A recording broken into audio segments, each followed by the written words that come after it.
సిటీతో పాటు ఎగువ ప్రాంతాల్లో కురుస్తున్న భారీ వర్షాలకు మూసీ నది ఉప్పొంగి ప్రవహిస్తోంది. నల్గొండ జిల్లాలోని మూసీ ప్రాజెక్టుకు వరద పోటెత్తుతోంది.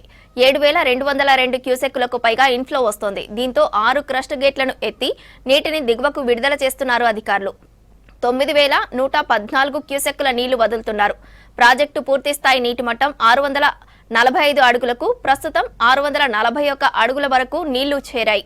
నీటి నిల్వ సామర్థ్యం 4.46 టీఎంసీలకు, ప్రస్తుతం 3.66 టీఎంసీల నీరుంది.